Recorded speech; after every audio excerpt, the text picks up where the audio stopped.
Hello, my friends. How you doing? David Snedeker here with the IndoctriNATION. I am fired up tonight because we have a significant challenge. We have a significant amount of information that goes directly against what so many of the senators and congressmen blew smoke at today with their, supporting their lobbyists and their funding that they get from big pharma, and so we've got some very exciting information that we're going to share with you today regarding the jab, and I think you're going to be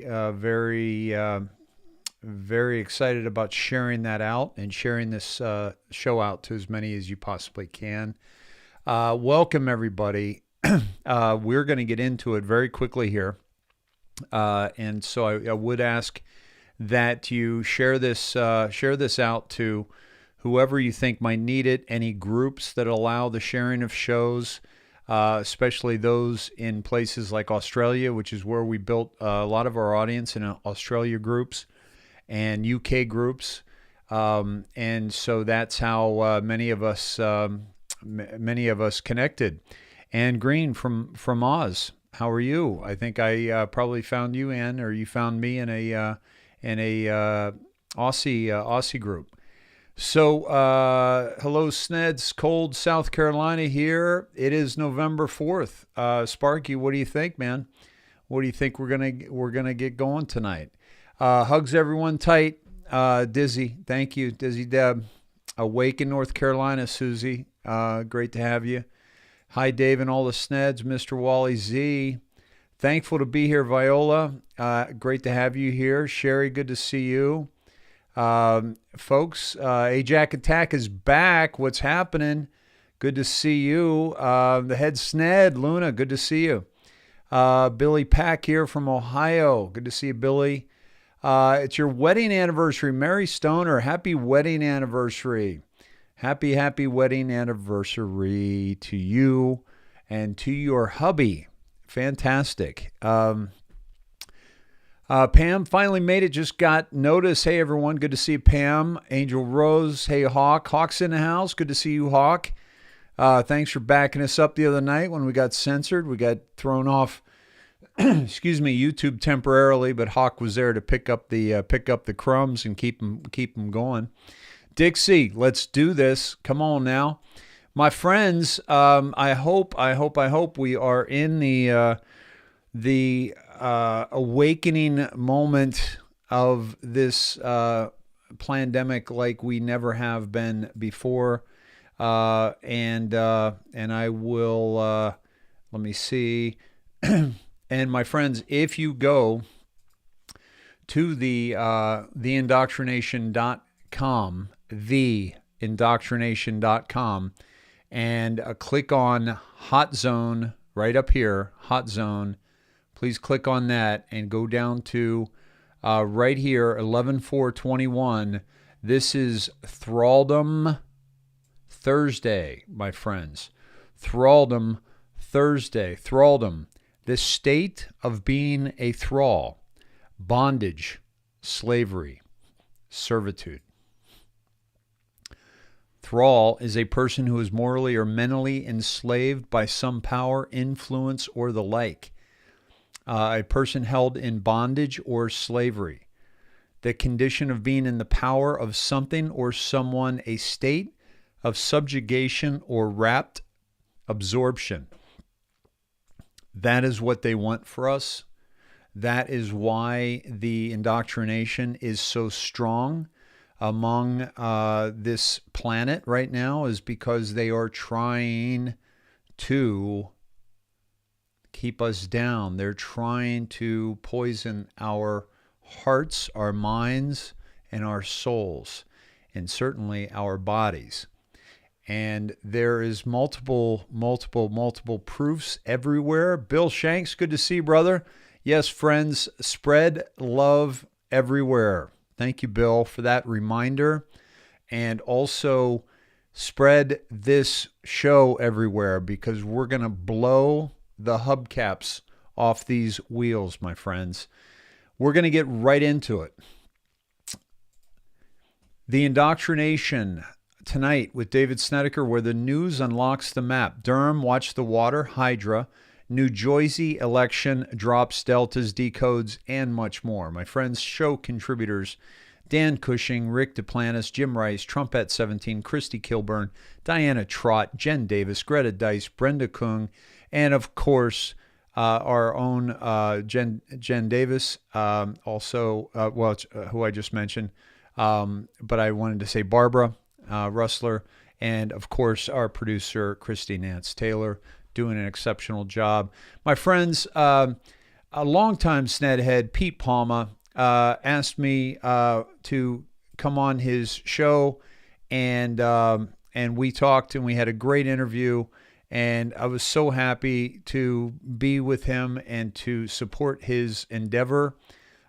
His endeavor is the Pete Palma program, and it is on Rumble, and you can find it on that link right there at the top of the show notes.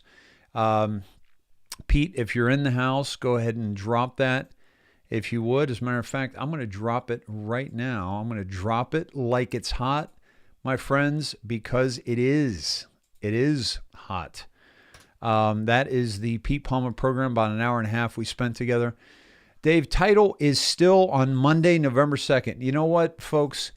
Twitch wasn't taking earlier, and so I had to relaunch Twitch, but it was after I put the title on. Let me see if I can remedy that right now. Thanks for that heads up. That's been a problem because we got fewer views the other night when the titles were off. Certainly. Let me see. Where is my restream here? Let me get to it and see if we can remedy that, my friends. Here we go. So let me just remedy this, and we're getting right into it. Let me see. Yes, I see that. Okay.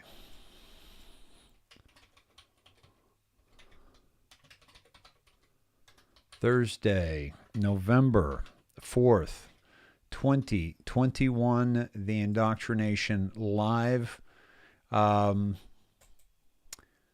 Invalid response from Twitch. And let me know if that switches, please. And hopefully I'll make that adjustment once and for all. And there's our feedback here. Let me take care of that. Let me see. Yes, I see that. Let me edit this. And Thralldom, Thursday, November 4th, 2021, my friends. I think Thralldom Thursday. Why would this title conflict with Twitch's? That's very odd. It's saying this title may conflict with Twitch's policy. What the heck is that all about? Okay, that's very odd. Let me just call it Thursday live. See if that, I wonder if it, oh my God, folks. Twitch just censored the word thralldom. That's insane. They literally just censored the word thralldom. Why? Because thrall means slave. Okay? Wow. Wow. How about that? Christy came up with a new word for us to learn tonight that's very apropos to what we're experiencing right now. And Twitch wouldn't allow it. How do you like them apples, folks? All right, here we go. Folks, let's get into the show. President Trump statements made. I want to start first by saying that President Trump, I made a comment last night that I did not like what President Trump was saying about the vaccines and how they are safe. I said he lied about that particular topic.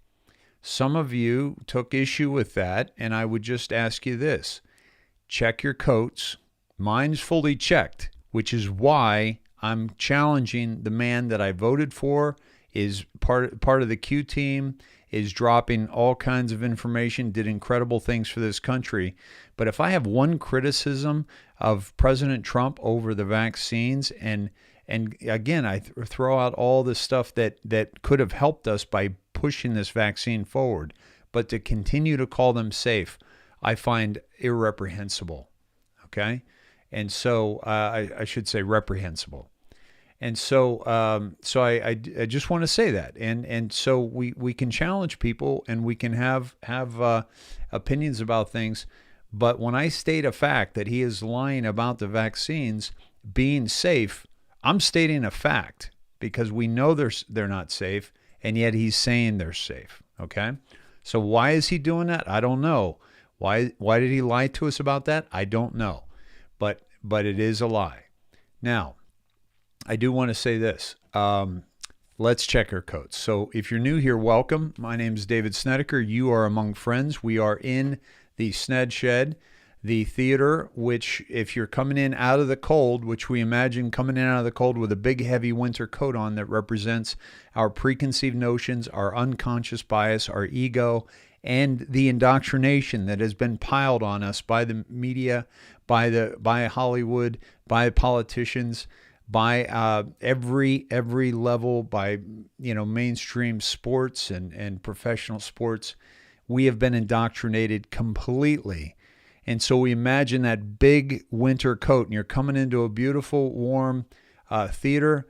So we take off our coat, we check our coat at the coat check. It is safe there. You can grab all your beliefs, all your preconceived notions on the way out the door if you so choose. We ask you to just check it because you're safe here, you're home, amidst some beautiful, beautiful humans that are awake and that are fighting for their families and for their friends and for themselves. Welcome. With the coat checked, grab a snack, grab a drink, grab your favorite person, your favorite your favorite pet, and come on in. Cheers, everybody. It's going to be a good one. It's going to be a good one. Let's roll. MAGA turns out in governor's race huge. To me, the storyline isn't that we can win without Trump. It's that if the election were held today, Trump would win. We already know that. He already did win. Donald Trump and Joe Biden won that race for Glenn Youngkin. Congratulations, Glenn Youngkin. A momentous victory for patriotic parents and a thunderous denunciation of CRT, Biden, and the entire radical Biden agenda. This win comes exactly 1 year after President Trump launched 1776 Commission to take back our schools with patriotic education. Remember, that was the last executive order that President Trump signed right before the day before the election. A big shout out to the Trump MAGA base for coming out in support of Glenn Youngkin. So this is a lot of obviously people that are very excited about Trump and his support of Glenn Youngkin. This is another story on the Washington Examiner. Trump sweeps election day, goes 4-0. Okay. Staten Island Borough President, Ohio's 15th Congressional District, Mike Carey, and then of course Youngkin, and we're still waiting on the New Jersey, but we're looking at basically that the RNC has already dispatched lawyers to New Jersey to challenge that. What's his name? Murphy already gave a victory speech, which was just ridiculous. It's just ridiculous, and there should not be a victory speech This is going to be contested. We're going to show you some of the fraud that was involved there, and it continues, my friends. President Trump, if there were no Trump in this election, there would be no Glenn Youngkin. Youngkin. That's a tough one to say. Youngkin. John Fredericks, the John Fredericks Show, 11/3/21. That was sent out by President Trump. Friends, Glenn Youngkin, question, challenge, everybody. Now, remember what I said. Now, gone are the times when you can go out and you can make a lot of promises and not be held accountable. This man will be held accountable. We'll give him a chance, but I want you to be aware of who he is, okay? He's an American businessman. He spent 25 years at the private equity firm, the Carlyle Group, later becoming its CEO. He stepped down from the Carlyle Group in September 2020 and announced his candidacy for the 2021 gubernatorial election in January of 2021. Okay? He comes from Richmond, Virginia. His father played for Duke, and he moved to Virginia Beach, where he attended Norfolk Academy, graduated in 1985. Numerous high school honors, okay? Attended Rice University on a basketball scholarship, playing 4 seasons for the Owls in the Southwest Conference. I'm trying to think if we played Rice. We played Richmond. I can't remember if we played Rice or not when I played. But he graduated from there and then went to he got his MBA from Harvard Business School. So he's got a Harvard connection, which, as we know, is very questionable, right? And so he started with the Carlyle Group in '95. Okay, what is the Carlyle Group? For those of you who don't know, now this is Wikipedia, folks. This is where I'll go. We'll go as a team if we want dates and specifics about like locations or companies, right? But we dig much deeper, and I've done quite a bit of research on the Carlyle Group. Carlyle Group, also involved in the Carlyle Group very heavily were the Bushes, starting with Poppy Bush, okay? Look at some of the companies that they have invested in. Booz Allen Hamilton. Booz Allen Hamilton, my friends, is basically an IT firm headquartered in McLean, Virginia. They are heavily into the military. Also, Freescale Semiconductor. There's speculation that they were involved in the Korean airliner that went down because the Freescale patent holders were on that, and the ownership of those patents referred back to the Carlyle Group. Getty Images, we know Getty is Deep State family, and then United Defense, another defense company, defense contractor. So just a little bit about the Carlyle Group. Okay, now the other thing about this that's very interesting is did I just screw that up here? Hold on a second.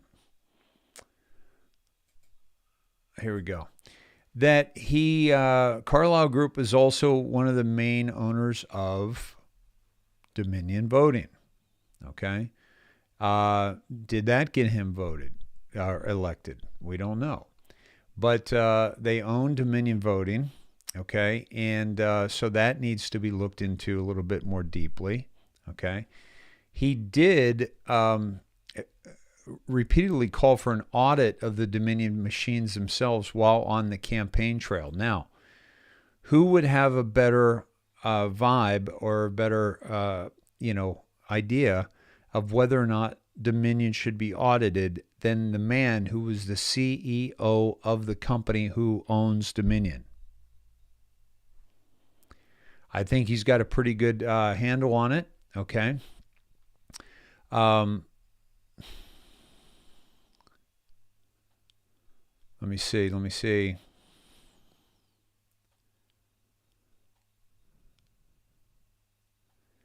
The most utilized election system and software companies are owned by U.S. private equity firms. Dominion is the most well-known, but which is also Staple Street Capital, was who Carlyle bought out, okay? And Cerberus as well, which is a big private equity company. The let me see.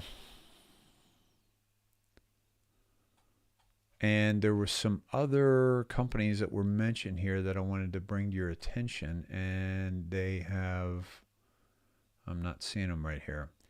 But look into some of the other private equity firms if you want to look a little bit deeper. That'll give you an idea of, oh, it might be, no, that's not it. Okay. Okay, and this might be it. Let me go to Axios, the Axios article. The Axios article has this. Okay. This is it. Okay. Some of the other companies were Hart Intercivic, okay, and also ES&S, and Axios reached out to them for this particular article, which was back in, November 17th, a year ago, 2020. And so there's, these are all owned by private equity firms. Clear Ballot Group, Boston-based startup VC firms, Bessemer Venture Partners, Microvote, owned by Fidelity National Information Solutions, and Unison Voting Systems, owned by Asian Lottery Group. Folks, anybody want to volunteer to dig deeper into those companies off this Axios article and see who owns them? Please let me know, and please also send any research that you do find to myself and Barbara and Christy. Okay. Anybody want to jump on these companies? Microvote, Fidelity National Information Systems, Unisys, et cetera, et cetera. Okay. Yeah, we need to go back to paper ballots on this. Okay. No question about it. So that's the that's the election. We want to throw in first. Why not? Thank you. That's awesome. Beautiful. Marcy, great. Awesome. Charlie D, thank you. Very cool. Thank you, guys. So, I'm going to just throw this in here real quick, this little video. Check this out. Excuse me. Excuse the...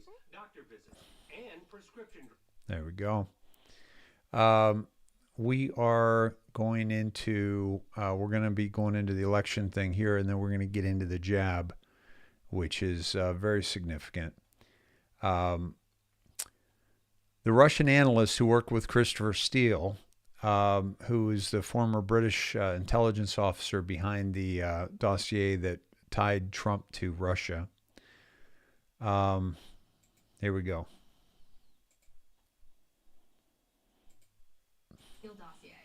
The document was compiled by former British spy Christopher Steele and alleged that the Trump campaign was coordinating with Russia.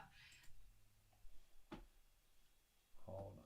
Why isn't that working? Damn it, damn it, damn it.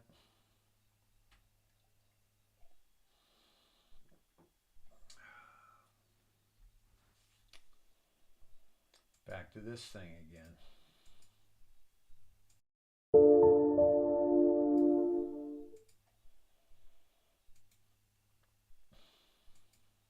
Fantastic. My sound just disappeared, so we're going to have to jack this up here. Those claims set off an investigation into the campaign months before the 2016 presidential election. CBS News senior investigative correspondent Catherine Herridge explains. The newly released Justice Department records show the primary source for the Steele dossier was the subject of a 2009 FBI investigation and suspected of spying for Russia. The records also made clear the FBI Russia team knew about the connection as early as December 2016. The timing matters because the dossier was first used 2 months earlier in October 2016 to help secure a surveillance warrant for former Trump campaign aide Carter Page, and then used in 3 subsequent surveillance renewals. The records also confirm the FBI case was opened in 2009 because the individual who would later feed information to the dossier's author was deemed a possible threat to U.S. national security after the Bureau received reporting that he may have offered money to researchers close to the Obama administration in exchange for classified information. The Republican chairman of the Senate Judiciary Committee, Lindsey Graham, who released the records, said in a statement that the FBI's failure to notify the surveillance court that the dossier source was suspected of being a Russian agent was a breach of their duty. The declassified records also make clear that the surveillance warrants for the Trump campaign aide are central to U.S. Attorney John Durham's probe into the origins of the FBI's Russia case. It's still not clear whether Durham will deliver his findings or indictments before the election. Lana? Catherine, thank you. By the way, hold on. This is, how about that jawline of that woman, Catherine Herridge? Catherine Herridge is somebody we've been following a long time because she was the one that Q said follow the pen, and then we followed her marker, and she is the just a firm, strong jawline, right? Like really, really powerful woman who is actually one of the few out there that are doing real reporting, okay? Doing real reporting. The Durham is going to crack open huge things, folks. Let's go to this real quick, going back into the election right now. Check this out.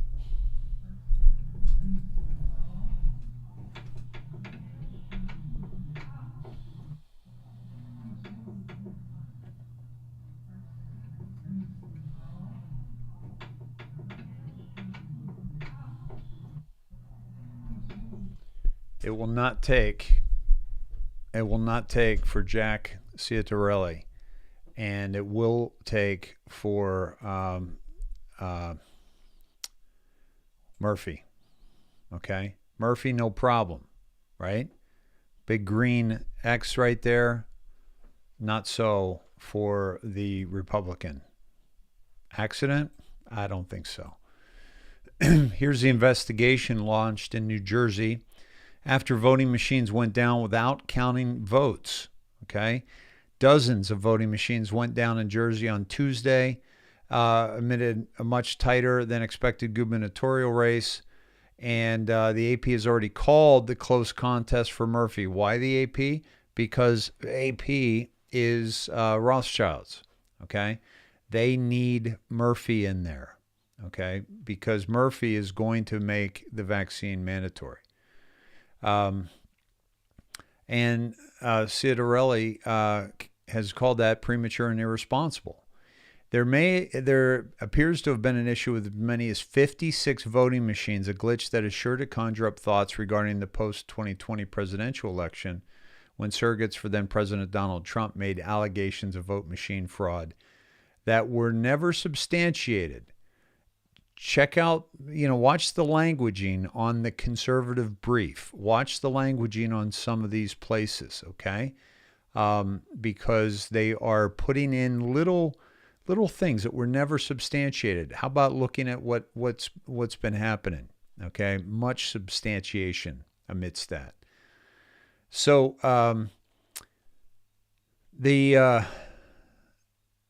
they're going to get to the bottom of this. The RNC is there, but we already have quite a bit of evidence of foul play, and especially when they stop counting and they say they're not going to have the votes, by a proper time. This is a lot more of this is going down. Some more good news on the red wave. Republican elected city attorney in Seattle This is Ann Davison, and she was elected city attorney in Seattle that's trying to, among other things, defund the police. Seattle has turned to shit with this Democratic leadership. And so this could be some really, really good news for the city of Seattle and Washington people in general. Okay. So congratulations to Ann Davison for that. And we will keep an eye on her and find out how things shift within Seattle. This was Pelosi, who was forced to admit that But it was not a good night. So let's just not let go away from that. But it was not a good night. So let's just not let go away from that. But it was. She didn't really want to talk about that all too much. Christy, did you drop that other link in there for her, if you could, please?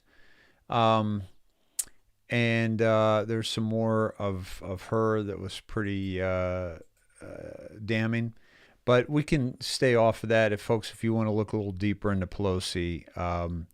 It's they're talking about the vaccines and how they got to roll the vaccines out to the children, and it's just tragic. Judge questions Trump lawyers who are trying to shield the January 6 papers.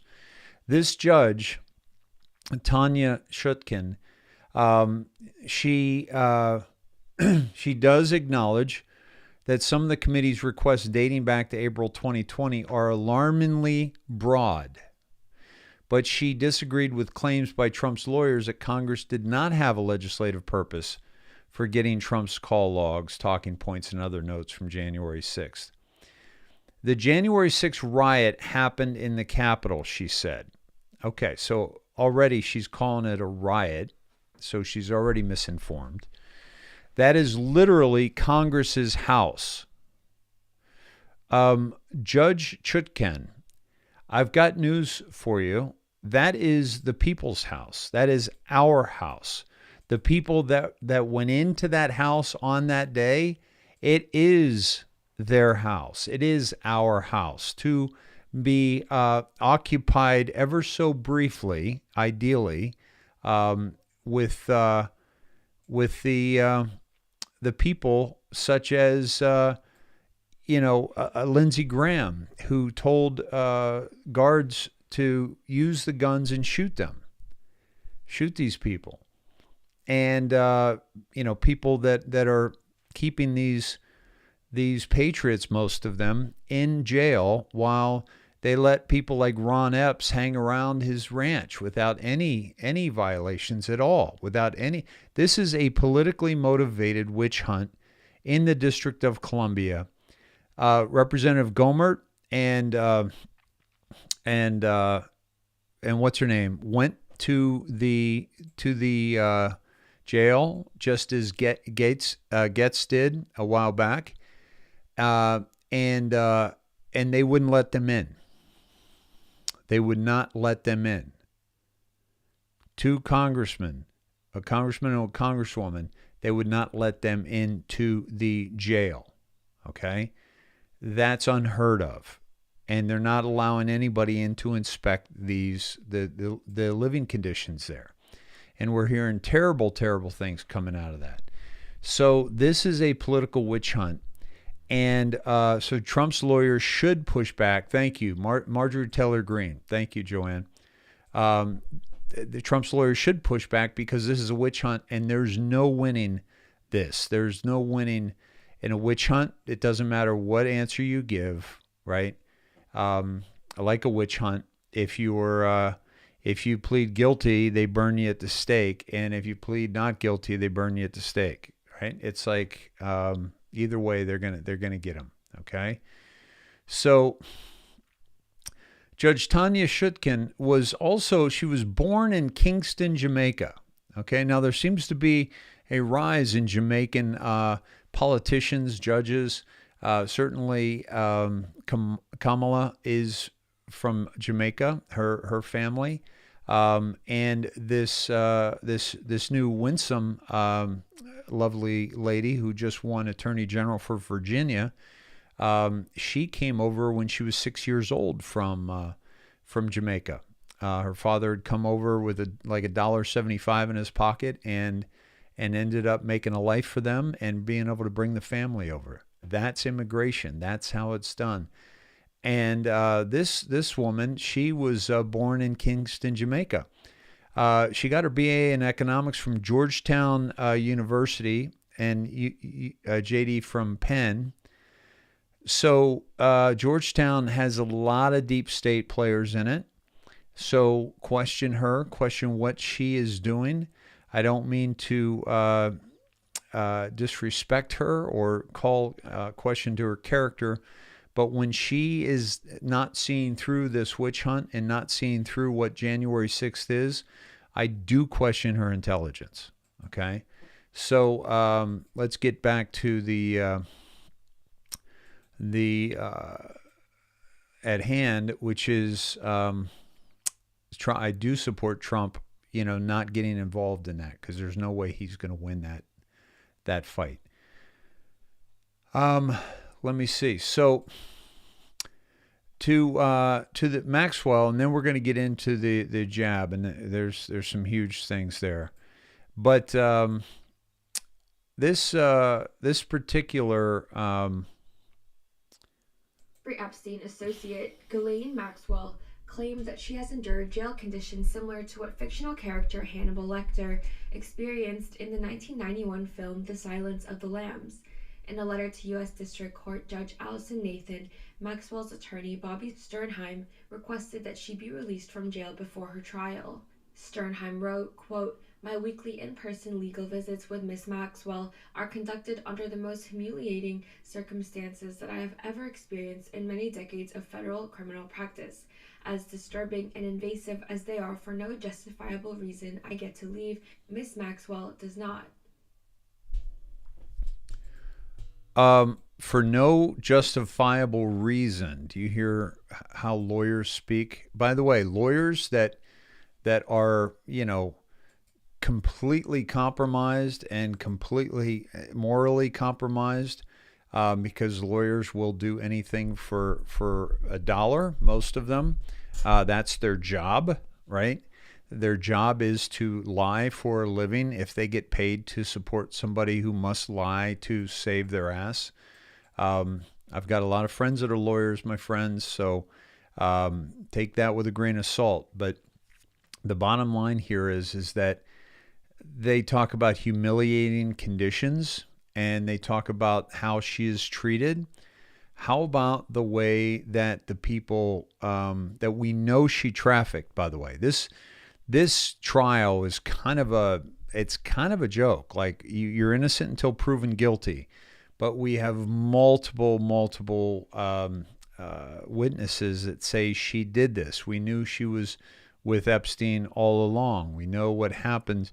We know what's been going on at that island. That's all going to come out, and this is going to come out in this trial, and she's not getting out. So these lawyers, they can cry all they want. And by the way, how about the January 6th folks and how they're being treated? Okay, how come we're not hearing on mainstream news their lawyers and what they're asking for and what they're calling for? Okay. Good to see you all. We have, last time I checked, we had over 1,500 beautiful people in the theater here. And we are on 7 channels tonight. And it looks like we're closer to probably 1,800. So welcome, everyone. And here we go. We're getting into the virus, the mask, and the jab. Vaccine mandate is coming, my friends, and it ain't pretty. OSHA vaccine mandate released. 84 million workers face a January 4th deadline. Biden administration has released the new rule from the Occupational Safety and Health Administration that requires 84 million private sector workers to get vaccinated against COVID-19. Okay. The Biden administration has released the new rule. Is that how that works now? The POTUS can just issue a new rule? Doesn't that have to be voted on by Congress or an executive order? Neither has been done. The administration has also announced its rule from the Centers for Medicare and Medicaid Services requiring 17 million healthcare workers at facilities that receive federal funding to be vaccinated. The White House is also pushing back the deadline for workers in those sectors to get fully vaccinated to January 4th, 2022. Also applies to federal contractors. So if you're doing business with the federal government, okay? We wanted to do this because we're really aligning it to make it easier, to make it as easy as possible for businesses to implement these requirements and for workers to comply. Do you see the verbiage here? Do you see what they're doing? Oh, man. The Biden administration received multiple letters from industries requesting the vaccination deadline be moved back until after the holiday season. Isn't that fun, guys? So remember I talked about how they're gonna take people's jobs away right before the holidays or right in the middle. You know, people worrying about it on Thanksgiving, and then December 8th they're worried about it, and if they're going to have a job for Christmas, you know, what's going to be under the Christmas tree for Billy and Sally, you know. It's like, this is tragic what they're doing. And OSHA rule, look at the word rule. This is not a law. Requires employers with 100 or more employees to put vaccine requirements in place for all staff or face fines up to $14,000 per violation. Now, I want to say something real quick about this, and this is so very important. Lawyers are running the world right now. And when I say that, what I mean is that they are basically just telling business owners and telling people what they should and should not do. And they are moving in the direction of least resistance when it comes to being sued, because lawyers are trained to find problems in situations and then divert you away from those problems, as they must do, as they are hired to do, in order to keep you safe. So if there's your federal government saying you got to have vaccinations, and if not, we're going to sue you $14,000 for every employee or every infraction, then the lawyer's going to say, okay, we have to ask our employees to get vaccinated. Then they run into this, which is the employees saying, no, fuck you. We will not comply. We're not going to be coerced. We're not going to be forced. And so the unions that are standing up with these people are pushing these lawyers now back to the company and saying, stall. We need more time. We need more time to convince our employees, or we need more time to see if this is going to blow away. Okay? So that's the route of the lawyers. Okay? And so this also, emergency temporary standard, right? The agency is allowed to put in place an emergency temporary standard when it determines workers are at grave risk. You can't determine that, OSHA. Not with this particular thing. You can determine that if we know that they're, by the way, here's the thing about OSHA, and this is going to blow things way up, way open, okay? This is something called a material safety data sheet, okay? A material safety data sheet, okay, is basically, they will tell you that if there's a manufactured, it describes the chemical properties of a product. So if there's a product that has a chemical that is hazardous to the health of an individual, okay, or animals, if animals are involved in your business, okay, whether human or animal, if it involves, it's more human because animal, that's another agency, but it's physical data, solid, liquid, color, melting point, flash point, etc., health effects, first aid, reactivity, storage, handling, disposal, personal protection, all this. And it has standards that you have to be held to in order to keep your workers safe from the chemicals that are in this material safety data sheet if they are harmful to human beings. This is what OSHA is used to dealing with. But here's the thing. What they're not getting is we need to get a material safety data sheet for the vaccines. But because they haven't been FDA approved, we don't have those figures. We don't have those contents because it's not FDA approved, so they don't have to release what's in it. So we've had to find out what's in it through groups like the Fifth Column in Portugal, and Dr. Medej, and Dr. Ruby, and Dr. Zelenko. All these doctors that are coming out and saying what's in it. Dr. Tenpenny, okay? Researchers, those researchers that I showed you from Germany, okay? They're coming out and they're showing us what's in it.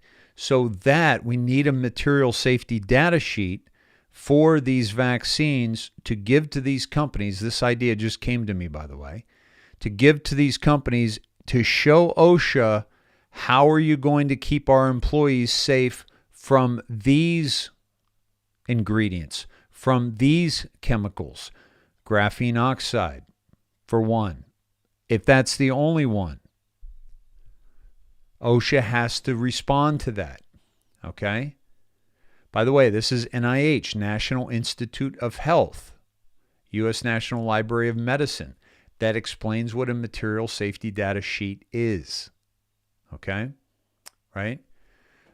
So we've got to let them know and demand a material safety data sheet be presented to all the employees before they receive the jab, okay?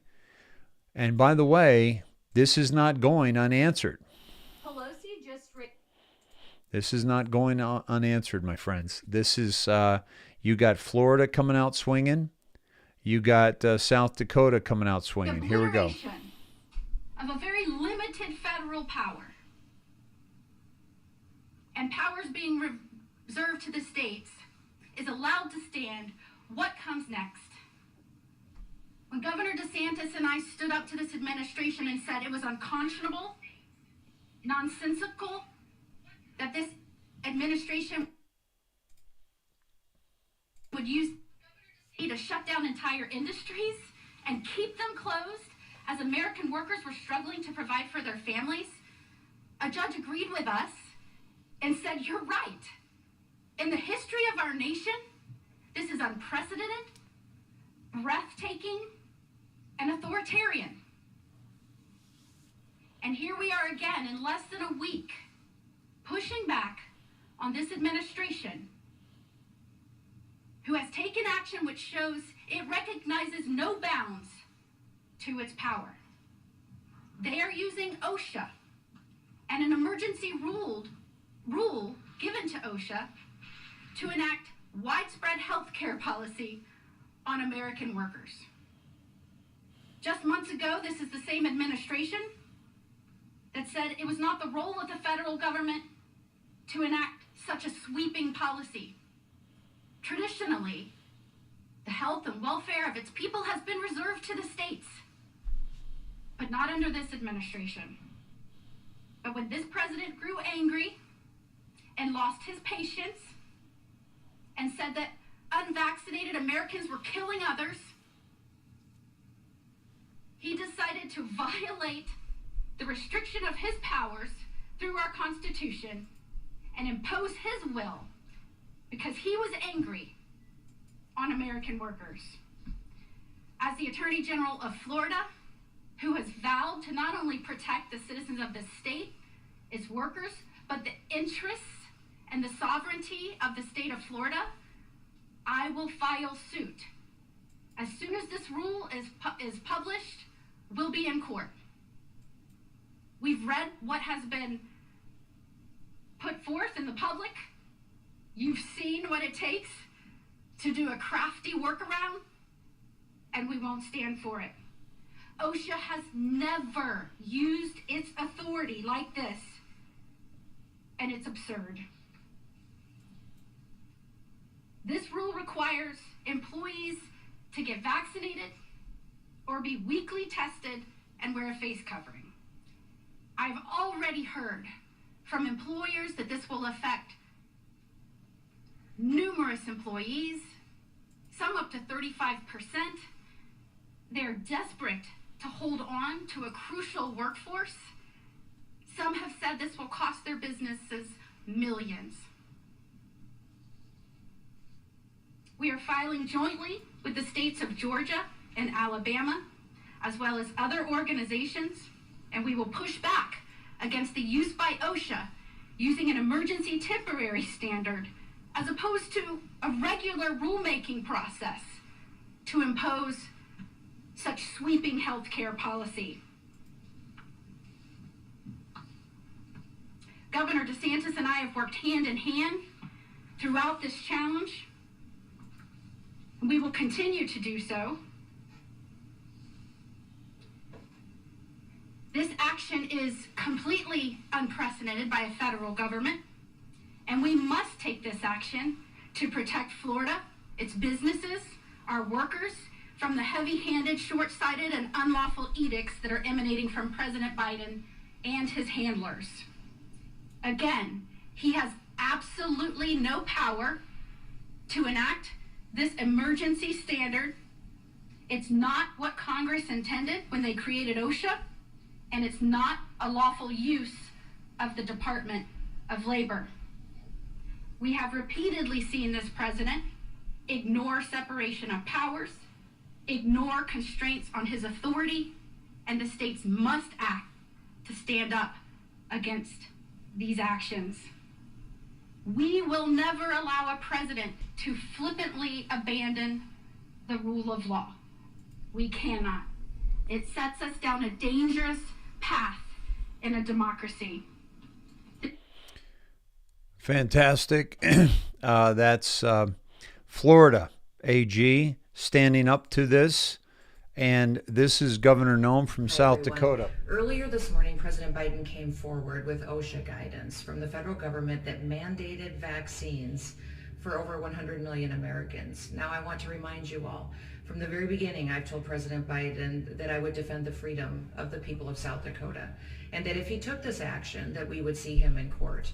I've already signed an executive order that protected our people from this unconstitutional action, but today I'm announcing to you that we are joining several other states in filing litigation against this unconstitutional mandate. We will be taking actions to ensure that the federal government remembers that the Constitution does not give them the authority to take this type of action, and that people have freedoms and they have personal responsibility over their health, and that here in South Dakota that will be protected and defended.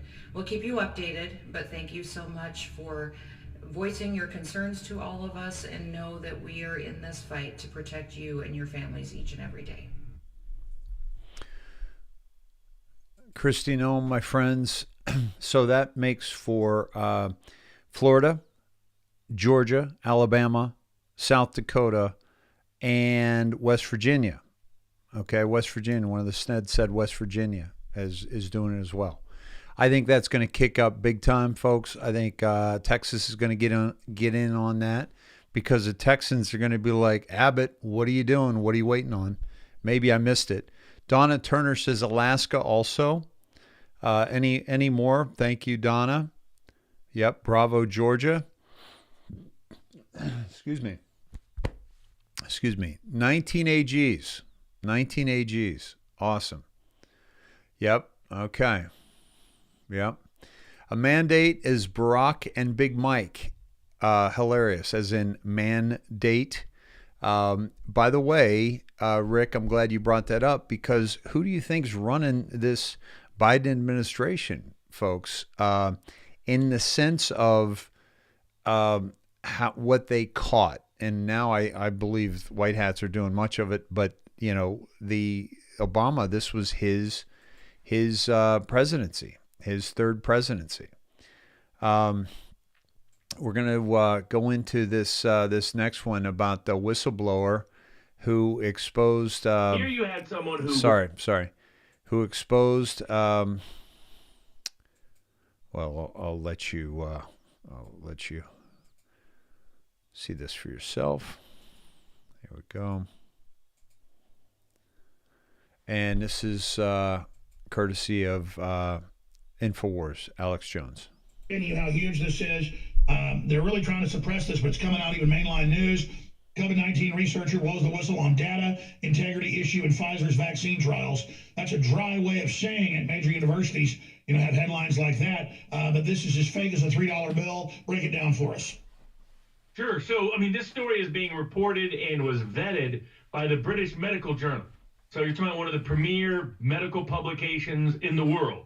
Researched this, reviewed this, investigated this, talked to people that knew her, talked to other people that were aware of what was happening with these companies doing these clinical testing for the COVID-19 vaccine, and they confirmed every single disturbing aspect and attribute of this. They confirmed that what happened is, here you have a whistleblower, and the case that will be filed is for children's health defense against the FDA related to emergency use authorized for this vaccine for little children. And that's what led her to come forward, because this is such a disturbing level of clinical failures. Every measurement and mechanism for safety, for efficacy, for determining whether this vaccine works, whether this vaccine is dangerous, all of them were vitiated and violated in the critical stage 3 clinical testing. And she witnessed it firsthand. This is someone who has done over 50 clinical trial involvement over an extensive 2-decade career. And this is not someone that had any political motivation at all. This is someone who stepped in and simply was doing her job and was shocked at what she saw. The worst clinical stage environment she'd ever witnessed. Called it helter-skelter. That's what other witnesses who saw it described it as. They had severe adverse events taking place that were not even being reported or disclosed. They had basic baseline information that wasn't being kept. The specimen data wasn't being properly maintained. The vaccine wasn't even at the proper temperature.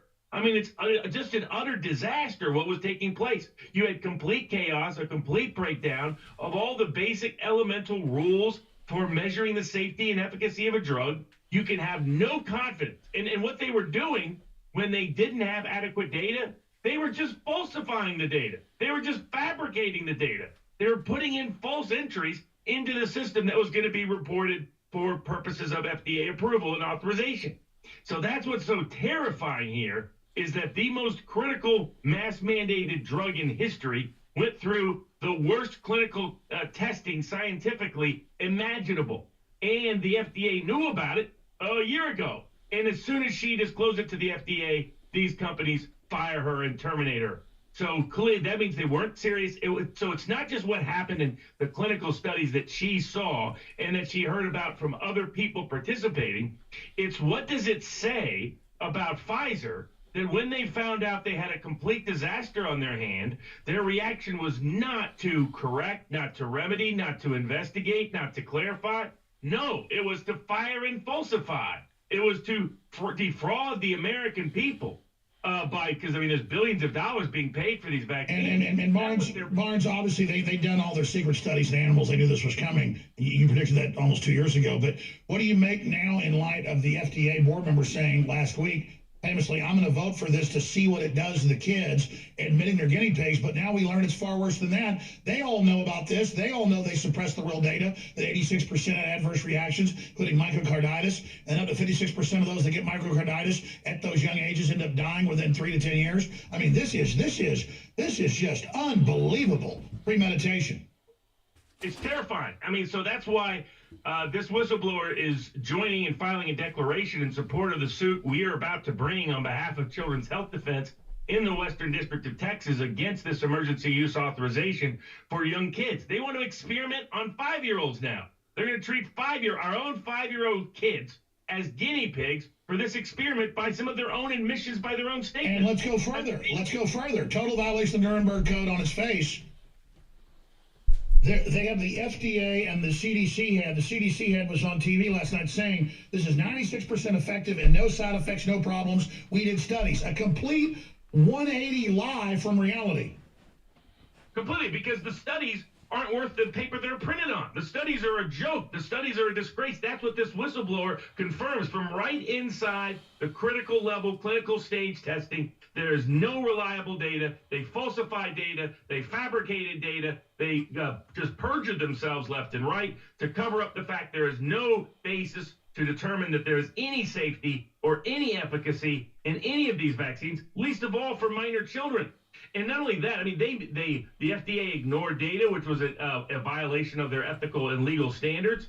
They ignored the various contrarian information presented by a wide range of even governmental authorities, including the UK as it relates to children. They ignored and they didn't even articulate what their standard was. They failed to articulate what is the standard for measuring the safety or efficacy of this vaccine. What is the standard for measuring the safety or efficacy as it relates to the virus and how dangerous the virus may be to this population group, which is to say it is less dangerous. This virus, COVID-19, including the variants, are less dangerous to children than the flu is.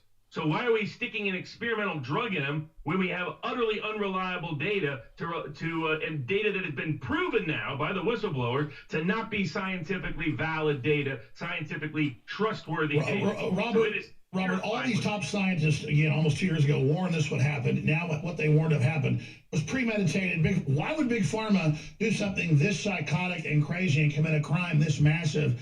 And now we're going to have a bunch of dead and dying children, and they think they're going to be able to suppress it and normalize it. I mean, they've lost their minds. It's all about immunity. It's the reason why there's no available approved vaccine. The only vaccine that's out there is these emergency use authorized ones, because that has complete immunity. Once they get it on the kids list, then they have the same immunity as all the other drugs on the kids list. So they want complete immunity. And why do they want immunity? Because they know this drug isn't safe and effective in the way they're telling people it is. That's why.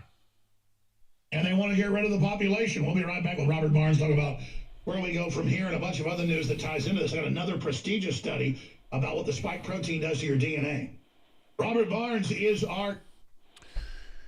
Folks, this is obviously tragic what's happening to humanity right now. We are under full-on attack. And if you want to get deeper into that InfoWars, please check that out. I want to show you what we've come up with, Christy and I came up with today, and that is the Hydra vulgaris, right? We've shown you pictures of that. It's been that had been fasted for 2 days, or collected, rinsed several times in Hydra medium, and collected after each rinse by pelleting a 200-gram washed Hydra. Or they're either extracted immediately, okay? This is an organic substance, or at negative 70 degrees Celsius, which is about 94 degrees Fahrenheit, negative 94 degrees Fahrenheit. And so this is how they extract it, and they must freeze the Hydra vulgaris, okay, at this temperature. All right. Now,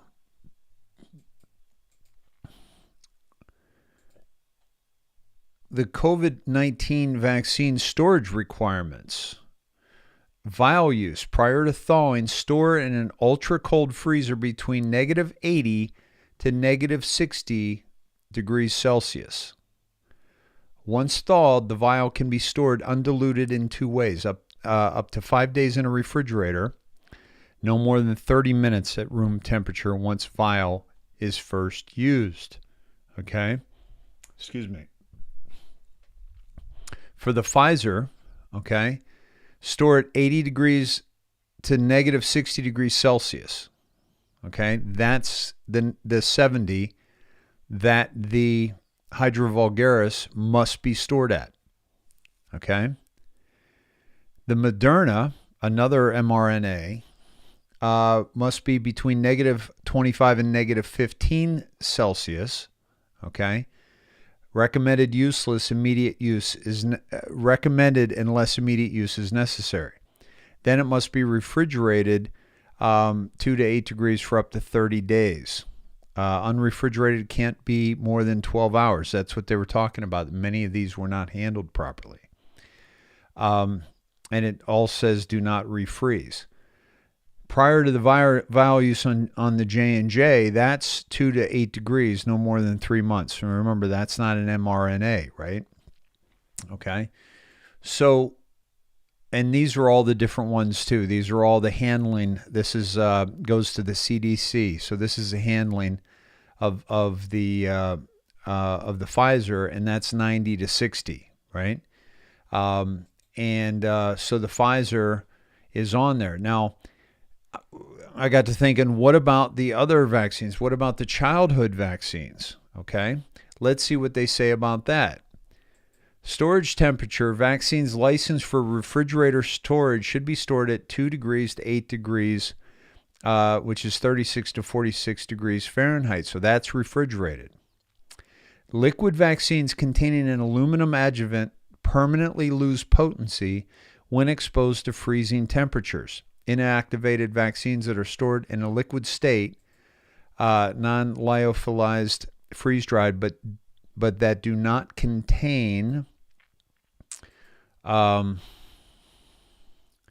these are immunobiologics, right? These are other just regular vaccines. The ones we're talking about aren't even vaccines, okay? Aren't even vaccines. So this is constantly updated. But basically it gives you the temperatures and how to store them and so forth, right? And this is the vaccine storage and handling, refrigerator or freezer, okay? Temperature monitoring best practices for refrigerated vaccines, frozen vaccines, and the frozen are -23 to -16. So no other vaccine ever was at the kind of temperature we're talking about with the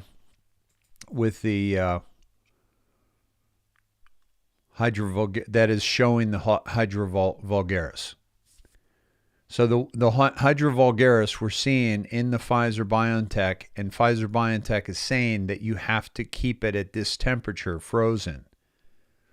And we're wondering why it's showing up in the vaccines. Okay. Now, here's the other thing. They permanently lose potency when exposed to freezing temperatures, the ones containing aluminum. And where did we see that, Christy? Where basically we found that that the BioNTech does have aluminum in it. I believe it was the BioNTech. Okay. If not, I think it's the Moderna. But please let me know via email on that one, and I'll keep an eye out for that. So this is. Oh, by the way, there are 19 red states that are suing Biden over the vaccine mandate. 19 right now. Okay. Texas is doing it. Okay. Who else? The ones we saw earlier. Missouri, we didn't mention. So Alaska, Arkansas, Iowa, Missouri, Montana, Nebraska, New Hampshire, North Dakota, South Dakota, and Wyoming all signed on to one lawsuit filed in federal district court in Missouri. A separate group of states, including Georgia, Alabama, Idaho, Kansas, South Carolina, Utah, and West Virginia, filed a lawsuit in federal district court in Georgia. Okay. Upon announcing the lawsuit, Missouri Attorney General Eric Schmidt said if the federal government attempts to unconstitutionally exert its will and force federal contractors to mandate vaccinations, the workforce and businesses could be decimated, further exacerbating the supply chain and workforce crises. Remember the long, dark winter that Biden was talking about? Do you think we're entering that right now? Okay, this is the one that he's talking about, right?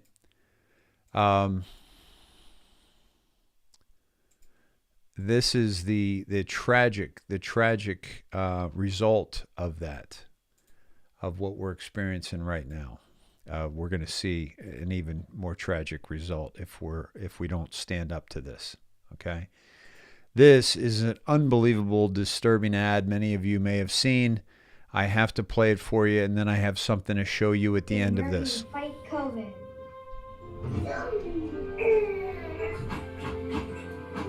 All of us want to be superheroes.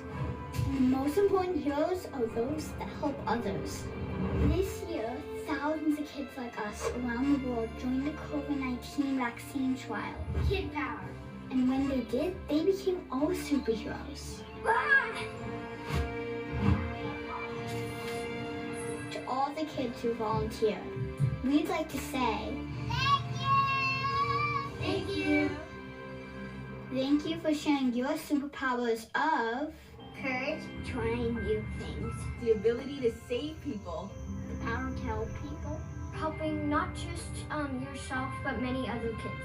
To not be scared, be strong, super brave, Bravery and courage. a superhero shot, helping everybody, fight coronavirus and help others. You're helping the whole entire world. Thank you. You are all superheroes. Thank you. Thank you, superheroes. Thank you. You're awesome.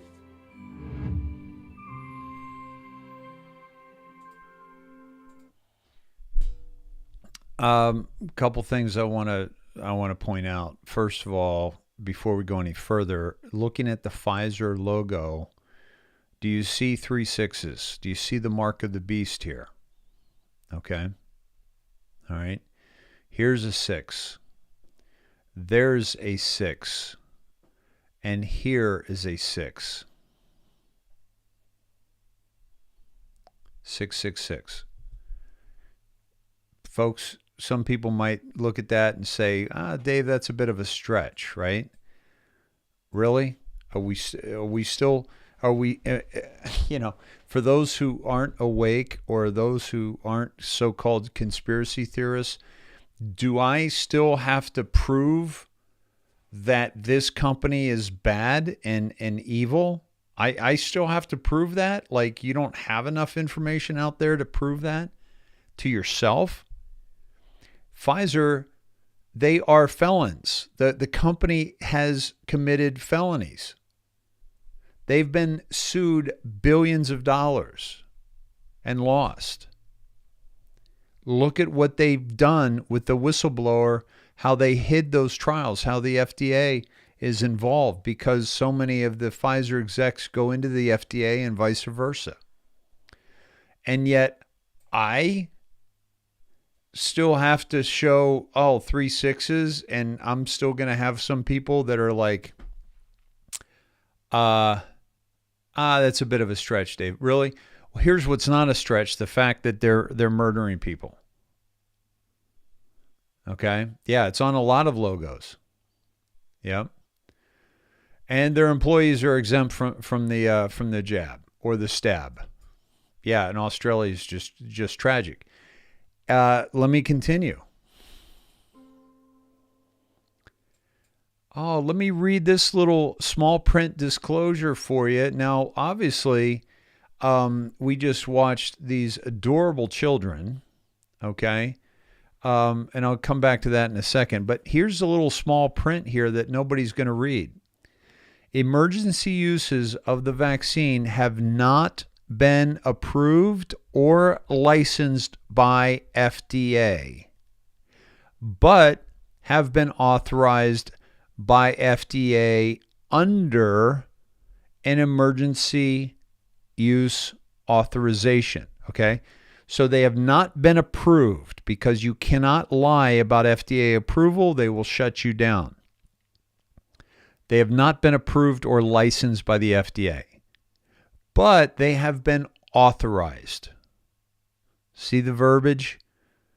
Under an emergency use authorization to prevent coronavirus disease 2019, COVID-19, in individuals 5 years of age and older. They already had this ready. Do you see this? They already had this ready before this passed. They didn't just get this passed by the FDA a couple of days ago and then say, oh, we got to go shoot some kids, jumping off a slide and jumping off a bed or a couch and wearing capes. And folks, they had this script of this written, these beautiful, beautiful, beautiful children. They had this script already written. They already had the artwork done for this. Do you see this? They already had the artwork done. They already had the parents signed on to this.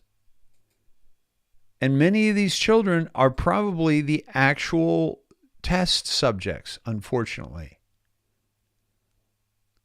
And they're calling them superheroes. And God bless these children. They don't know any better.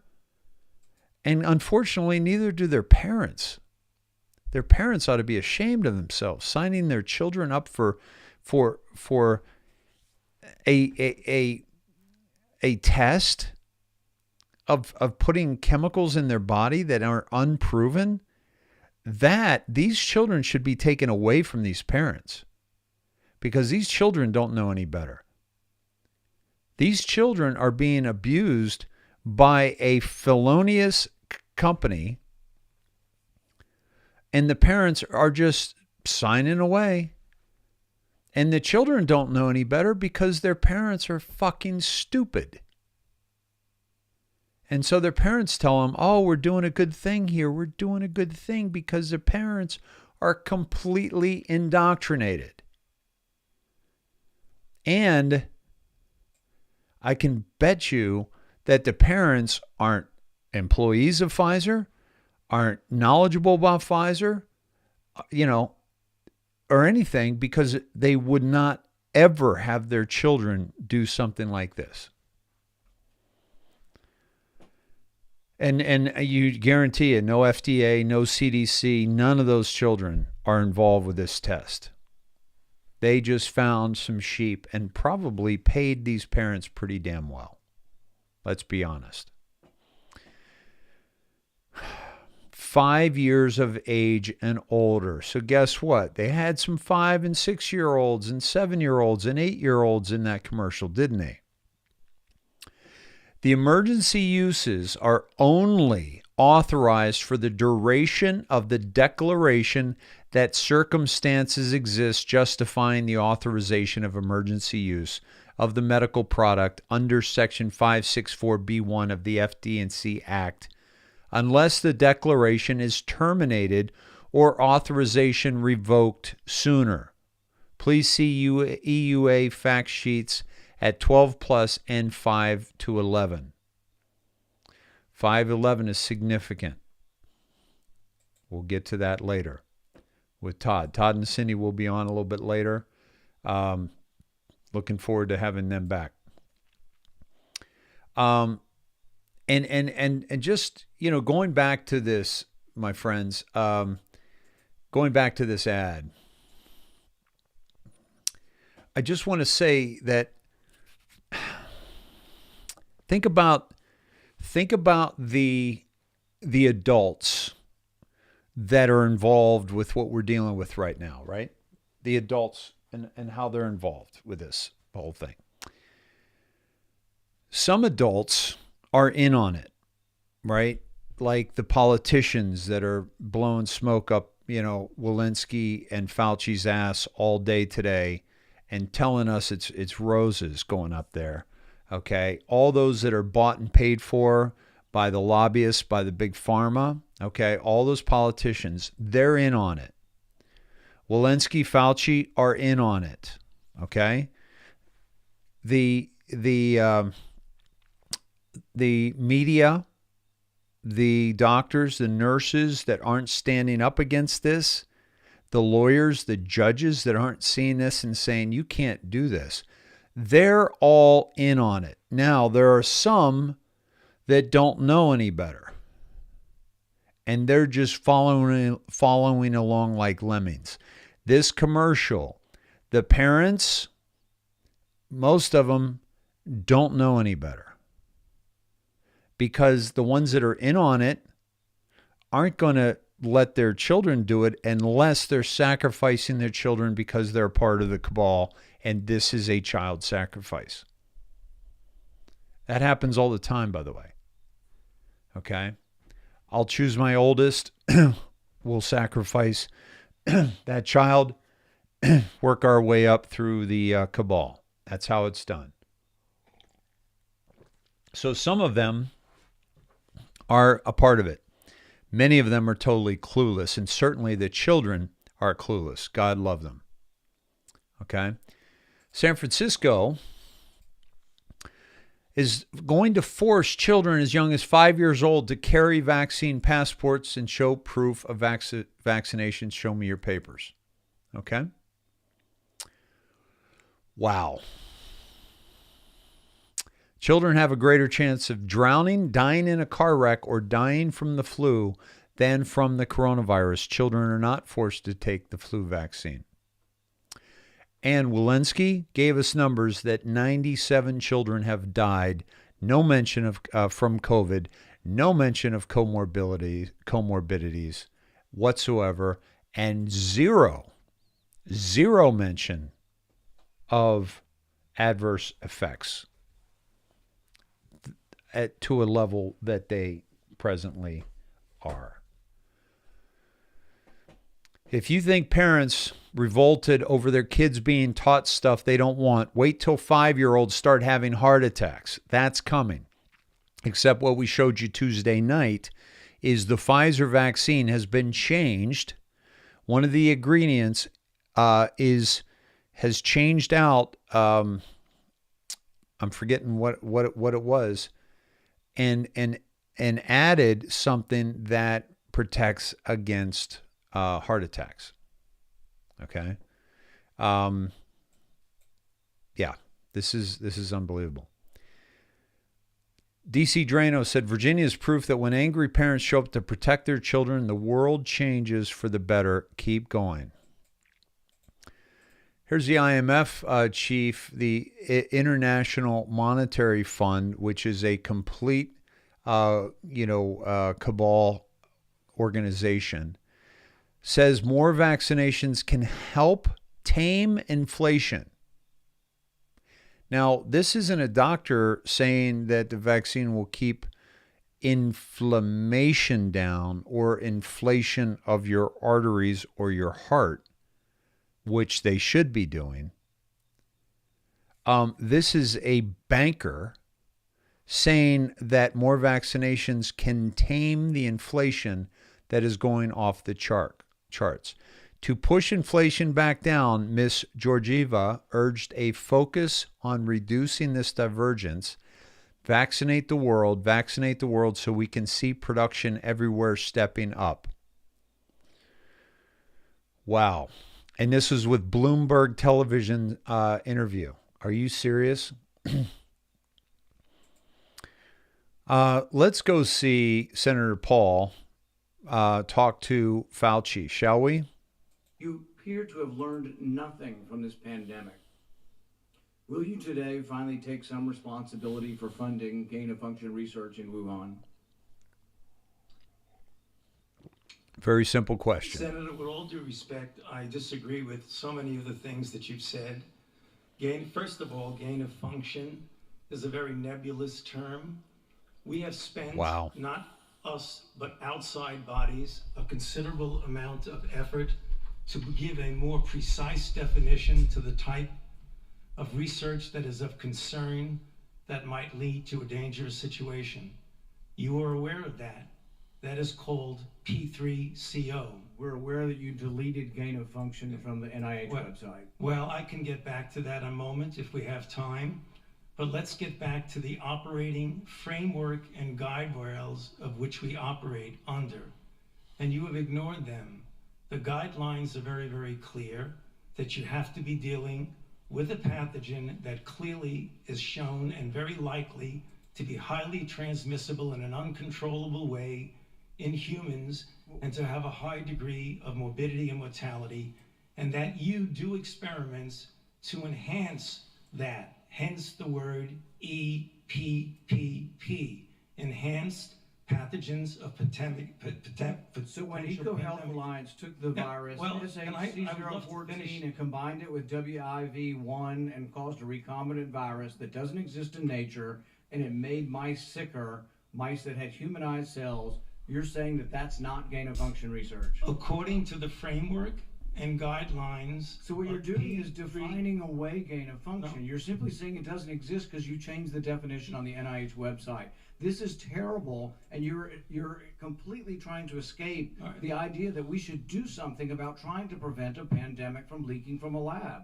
There's the preponderance of evidence now points towards this coming from the lab, and what you've done is change the definition on your website to try to cover your ass, basically. That's what you've done. You've changed the website to try to have a new definition that doesn't include the risky research that's going on. He's covering his ass. We know that. We know that to be true, right?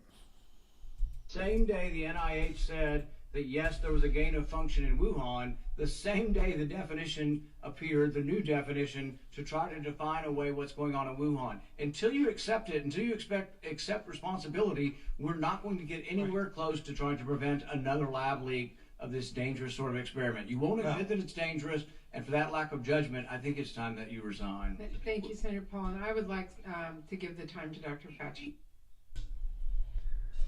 Yeah, resign, Fauci, and which is going to happen, but also needs to he needs to go to Gitmo, and he needs to be tried for crimes against humanity.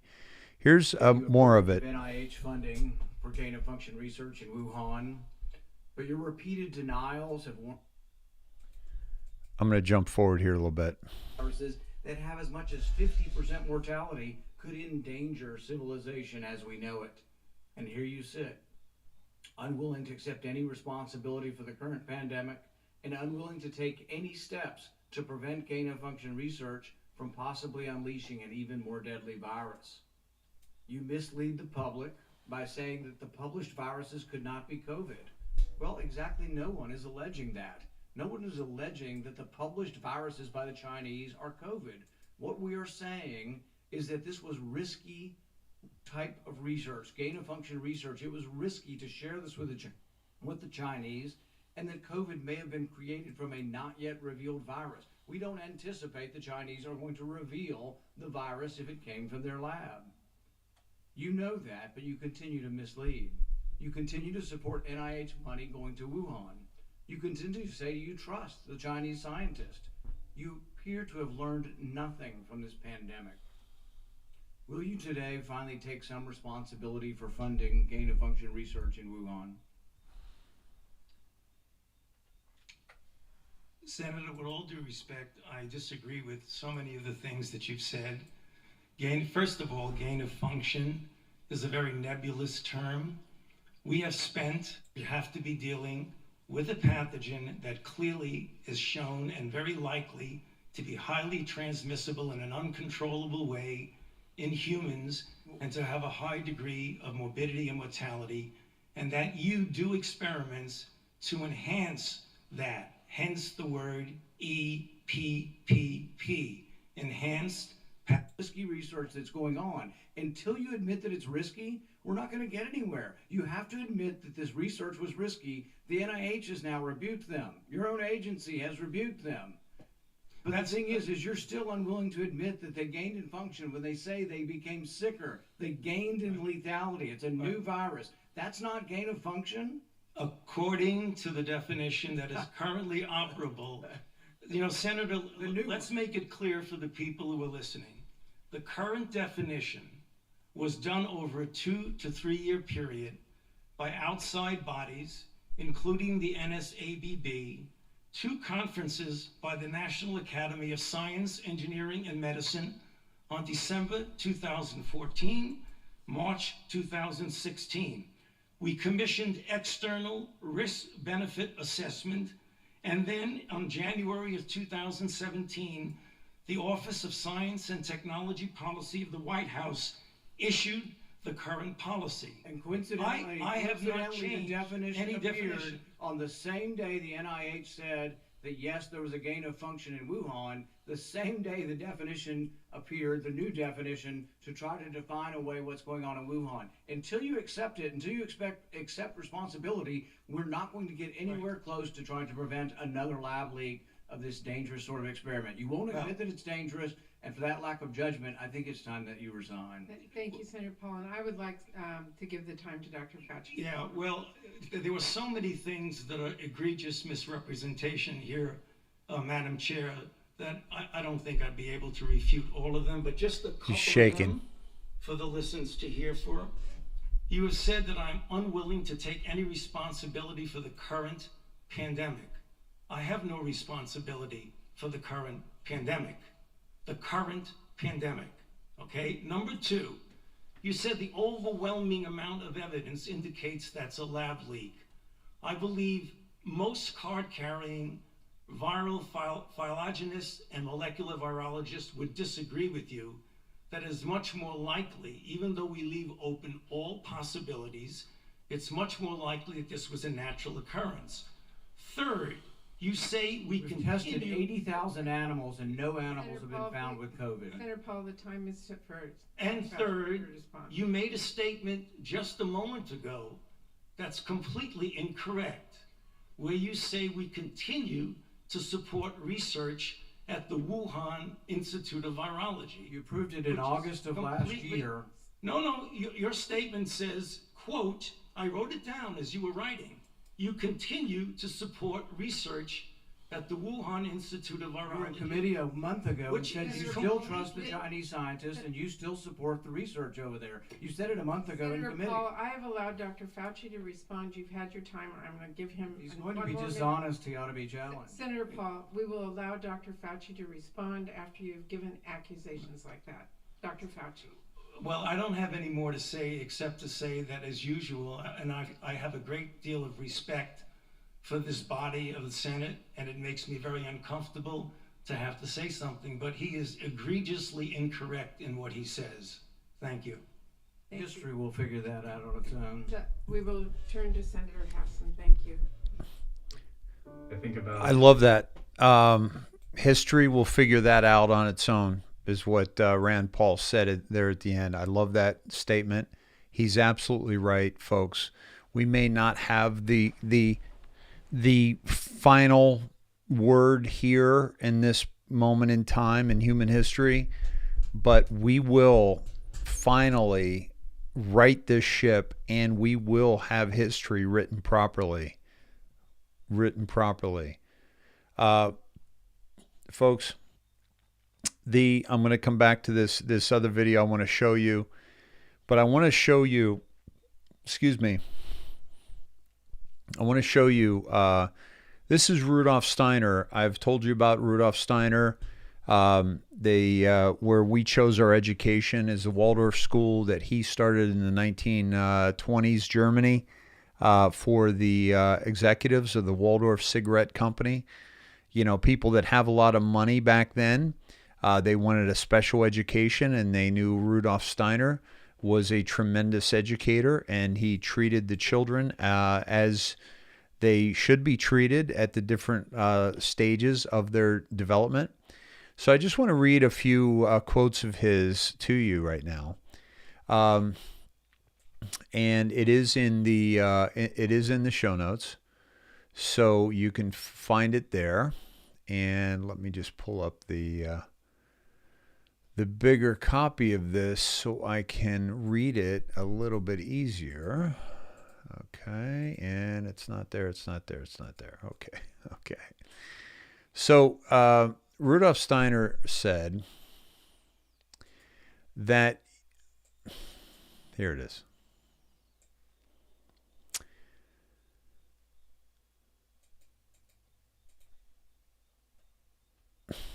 All of nature begins to whisper its secrets to us through its sounds, sounds that were previously incomprehensible to our soul now become the meaningful language of nature. The time will come, and it may not be far off, when quite different tendencies will come up at a Congress like the one held in 1912, and people will say it is pathological for people to even think in terms of spirit and soul. Sound people will speak of nothing but the body. It will be considered a sign of illness for anyone to arrive at the idea of any such thing as a spirit or a soul. People who think like that will be considered to be sick, and you can be quite sure of it. A medicine will be found for this. The soul will be made non-existent with the aid of a drug. Taking a sound point of view, people will invent a vaccine to influence the organism as early as possible, preferably as soon as it is born, so that this human body never even gets the idea that there is a soul and spirit. Our highest endeavor must be to develop free human beings who are able of themselves to impart purpose and direction to their lives. The need for imagination, a sense of truth, and a feeling of responsibility. These three forces are the very nerve of education. These inoculations will influence the human body in a way that will make it refuse to give a home to the spiritual inclinations of the soul. People will be inoculated against the inclination to entertain spiritual ideas. I have told you that the spirits of darkness are going to inspire their human hosts, in whom they will be dwelling, to find a vaccine that will drive all inclination towards spirituality out of people's souls when they are very young. That's Rudolf Steiner. And he warned us about this as early as 1913. He warned us of such things. He warned us of what was to come. Let me pull this up. This is a very important video. This is CDM Media. Okay, and they are. Let me get to 1530. Now, the woman on the far right. Okay, I want you to see her face, okay? And do you remember the woman who had a sweatsuit on and she was shaking uncontrollably? She got up off a bench and she was shaking uncontrollably as a result of the vaccine.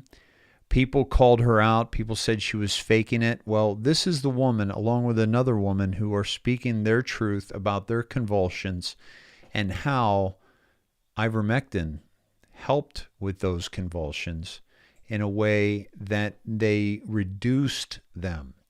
So what we're looking for here is, does ivermectin have and hydroxychloroquine, which are anti-parasitic drugs, do they have a chance against that what's in the vaccine, the graphene oxide, the hydrus vulgaris that has been created through this gain-of-function research that Rand Paul is calling Fauci out on? Let's listen to these ladies. Christine Dolan is she's doing some great work, and she's interviewing both of them. And let's listen to what they have to say. There is no insurance will not cover it anymore without prior authorization. And this is not something that people are talking about. They're talking about taking ivermectin if they first initially get COVID for early treatments. But what you're saying is after the vaccine shots, when you became totally disabled, and Sean, you were fired from your job because you couldn't do your job, and Angelia, you couldn't walk, okay? And you're both in the healthcare industry. You both can attest to the fact that ivermectin has assisted you. It hasn't cured you, but it has assisted you in being able to walk, in your case, Angelia. And Sean, how has the ivermectin helped you? The same. I was paralyzed in my legs. I could not use them. They were out of control, moving at a resting state, but that I could not move them on my own. And this went on for 3 days before I got into contact with the American Frontline Doctors. Had to wait for a specialty pharmacy from Florida to even send me the medication. At one point, I was able to find a doctor to fill the ivermectin or to prescribe it, but pharmacies wouldn't fill it. They were refusing to fill our ivermectin. But it not only... You're talking about the local pharmacies in Indiana. Yes, ma'am. But it didn't only help us, like the paralysis, and it did something internally. It killed our internal vibrations. It helped with our brain fog. It kept our tingling and burning control. Headaches. It helped with the headaches. Something that would not hurt us, absolutely helping us, and we were denied. And we don't understand. Neither do I. And I think that this is a wake-up call for everybody all over the world. When people are denied something that actually works, when people are denied something, when the President of the United States, who's leading the charge even this afternoon on giving vaccines to children 5 to 11 years of age, and then also simultaneously when people like you have been denied medicine that works for you, and being coerced to take vaccine shots, and now promoting mandate. I can't think of anything worse. That the public needs to hear your voices, and we intend to push out your commercial tomorrow. Sean, I'll be doing a longer interview with you about your situation. Angelia, thank you for bringing forth Sean. Thank you both for doing the commercial. Yes. God bless you, and we wish you prayers that people really listen to what's going on with you and also to your commercial. Very brave women there, folks, and that are coming forward with this story. And I wanted to say too is that if they know, we know that the powers that be know that ivermectin is a very, very strong combatant against COVID-19. But if they also know that it will help us against what's in the jab, that's another reason to bury it. Right? Right? That's another reason to bury it. Mindy says, hey, Sneds, I have a serious question. I watched a show with Dave, a Sneds, and a chiropractor, and he said the supplement wormwood was equivalent to ivermectin. I bought wormwood instead of ivermectin. Will that be effective? I believe Dr. Chad said that, and I want to have Dr. Chad and Dr. Teresa on again. So thank you for that reminder. And Dr. Chad and Dr. Teresa, if you're in the chat, if you could answer that for sure, that would be great. But I do remember that. Let's get to the bottom of that question. Thank you. Yeah, Dr. Chad was awesome. So we got to get them both back on. Robin says, yes, wormwood. Thank you, Robin. Awesome. Awesome. Dr. Artist, too, is saying the same thing about wormwood. Great. Good. Isn't wormwood what's in absinthe? I do not know. I do not know that. Okay. And Dr. Artist has said that as well. Great. Thank you, Jonette. Thank you. Only food grade, though, Sherry says. Only food grade. Again, I'm not a doctor, and we have people in the chat that are not doctors, so double check all this information, please, and make sure you take care of you. Wormwood expels parasites. Yes. And wormwood is in the Bible as well. Okay, awesome. All anti-parasitics seem to help. Yes. Awesome. Okay. So, imagine that's another reason why they've been burying ivermectin, and why as soon as, Joe Rogan cured himself, and that was one of the many things he tried and used, they immediately, said he's using horse dewormer when he was given a prescription for it. So we understand now why the media is jumping on this the way they are. Guys, another link to the resource file is in the show notes.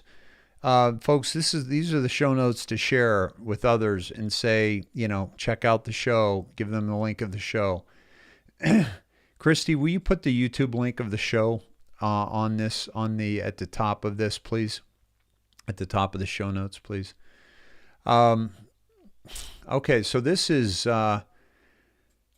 Biden said that the $450,000 was a joke, that he never said that. But he did, and or they're certainly talking about it. So Republicans in the House introduced a bill to block the reported plan by the Biden administration to pay millions of dollars to illegal immigrants separated under the Trump administration, as President Biden has sought to dismiss the reports. Representative Tom McClintock, the ranking member of the House Judiciary Committee Subcommittee on Immigration and Citizenship, will introduce the Illegal Immigration Payoff Prohibition Act, which amends 28 U.S.C. 2414, which gives the Attorney General the authority to enter settlement agreements. Okay? I have this linked here for you as well. This is basically the law on the books, okay, that is to be amended. And this is where they can make this happen without writing this into law, because part of it is already law, that the Secretary of Treasury can pay off rendered by a state or foreign court or tribunal against U.S. or against its agencies or officials upon obligations or liabilities of the U.S. So, and this would be certified by the Attorney General, right? Which is, we already know where he is, right, in terms of his loyalty. That it is in the interest of the United States to pay the same. So they come up with this number of what we're going to give these people, and then the Attorney General approves it. And so they can say, the United States violated the rights of these citizens, and we can give them this $450,000. Okay, so that's why the House had to act, because the House figured out that this isn't okay and that this is the way they're going to try to do this. Folks, you've heard Tucker Carlson had a great line that the truck driver defeats a New Jersey Senate president after spending less than $10,000 on a campaign. I'm sorry, I think he spent like $143. Okay, and this is Biden's, forcing jabs on truck drivers. He's putting them out of business. He's putting stress on the trucking industry with the gas prices. And now a truck driver comes around and basically defeats a career politician. Okay. He was knocking on doors, introducing himself to voters, and he won 52% of the votes. The funny thing is, whenever I went around door to door, everybody, the first words out of the mouth was good luck, like they knew the political power that was being wielded down here. Durr, 58, told Fox 29 Philadelphia in an interview, "We need people who understand the adverse effects of what's going on in this state," he said. The Senate president has spent 20 years in Trenton, Durr said in his campaign video. Higher taxes, increasing debt. 7 out of every 10 moves are leaving the state, placing a heavier burden on those of us who remain. The Senate President has spent 20 years in training. Higher taxes, increasing debt, and a rising cost of living. We deserve better. New Jersey, it's time for a change. So together, let's end single-party rule. Vote for me, Edward Derrick, for Senate.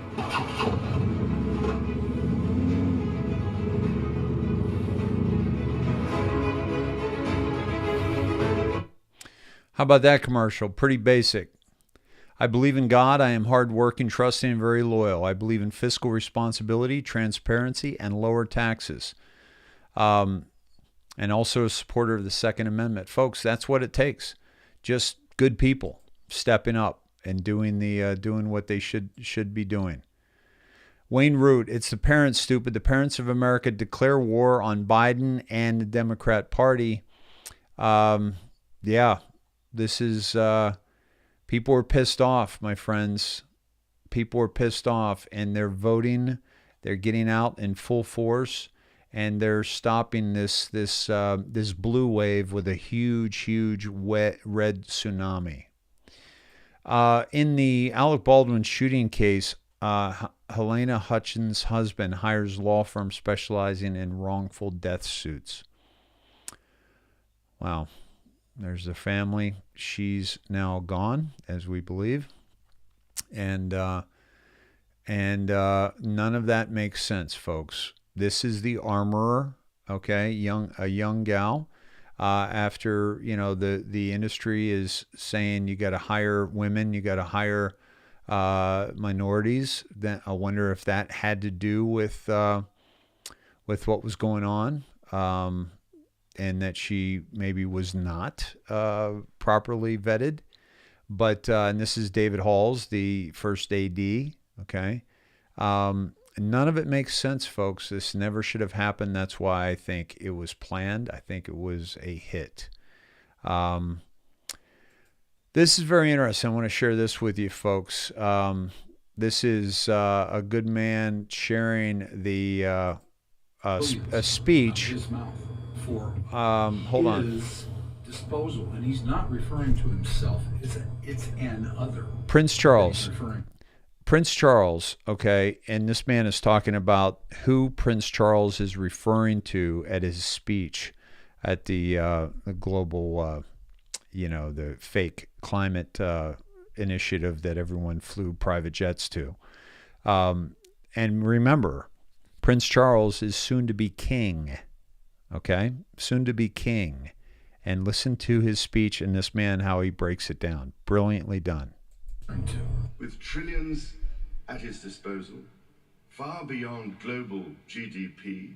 He follows that by saying, basically, the world leaders aren't smart enough to pull this off. And with the greatest respect, beyond even the governments of the world's leaders. Which refers back to the his. That's why it has to be in this power. Here we need a vast military-style campaign to marshal the strength of the global private sector.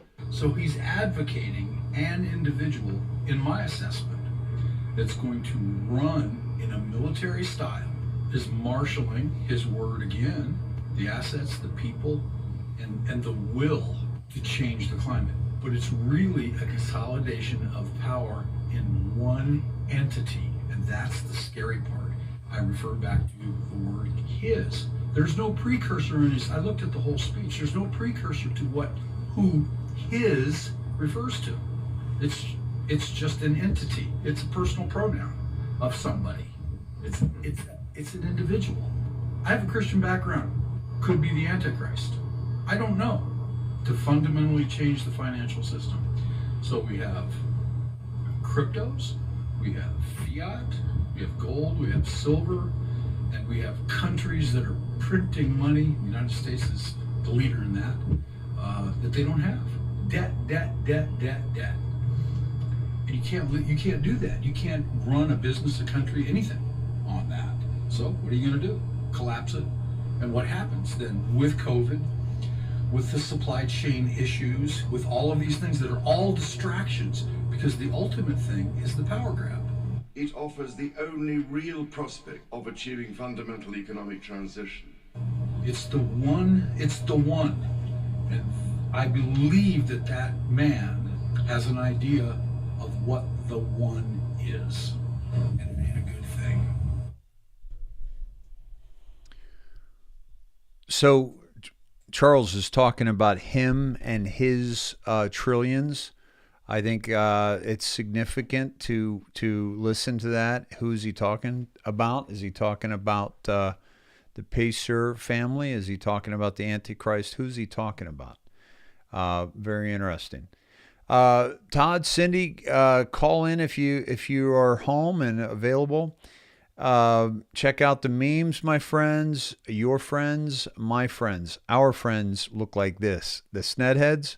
This is the Snedheads right here, folks. These are the Sneds right here that are just, don't mess with me. We know what we're doing, and we will not comply. Patriot tan line, liberal tan line. It has never been more clear. I'm going to say it again for the people in the back. You can't spread diseases you don't have. Yeah, so why mask if we don't have it? Whoop, there we go. Just walked in on a young couple. Just how stupid are we? Social Security taxes and Joe Biden. Prior to 1983, Social Security payments were not taxable. In 1983, Joe Biden voted in favor of taxing 50% of Social Security payments, and it passed. In 93, Biden doubled down and was the deciding vote in raising the percentage taxed on Social Security from 50% to 85%. Joe Biden is not a friend to working folks and certainly not to retirees. His voting record on Social Security over the years is one slap in the face to retirees after another. Now he wants to tax our 401ks and IRAs. It's on page 78 of the Dems platform. And he also wants to introduce 3% annual tax on our homes.